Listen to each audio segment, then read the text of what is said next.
ஹரே கிருஷ்ணா கிருஷ்ணா கிருஷ்ணா ஹரே ஹரே, ஹரே ராமா ராமா ராமா ஹரே ஹரே.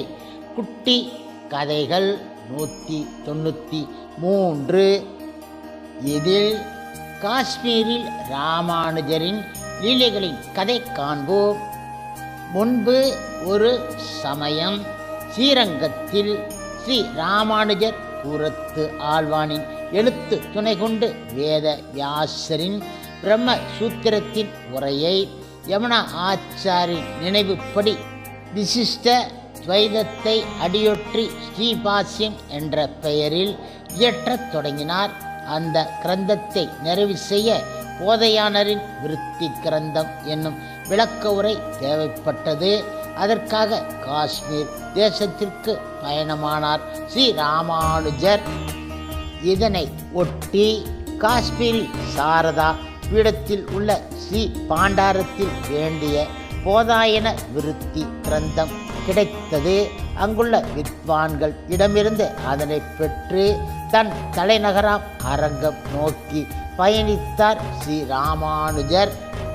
ஆனால் அவர் எதிர்பார்க்கவில்லை இதை. அதாவது ஒரு சில நாட்கள் பயணித்த பின்பு அந்த வித்வான்கள் அந்த கிரந்தம் தமக்கு தேவைப்படுகிறது என கூறி அதனை திரும்ப பெற்று சென்று விட்டார்கள். இதனை கண்ட அவர், ஓ, இப்படி ஒரு ஈஸ்வர சங்கல்பமோ என மிகவும் வருத்தப்பட்டு கொண்டார் ஸ்ரீராமானுஜர் கூரத்து ஆழ்வாரிடம். மேலும் கூரத்து ஆழ்வானிடம் கூறினார், ஓ, அந்த விருத்தி கிரந்தம் இல்லாமல் எப்படி ஸ்ரீ பாஷ்யத்தை நிறைவு செய்வது என மிக மிக வருத்தப்பட்டார் அவர். அதற்கு கூரத்து ஆழ்வார் கூறினார், ஓ சுவாமி, அனுமதித்தால் இங்கோ அல்லது இரு காவிரி மத்தியில் ஸ்ரீரங்கத்திலோ அந்த புத்த விஷயங்களை அனைத்தையும் கூற அடியின் சித்தமாக இருக்கின்றேன் என்றார் அவர். இதனை கேட்ட ராமானுஜர் கூறினார், ஓ ஆழ்வானே, அது சாத்தியம் எப்படி என வியந்தார்.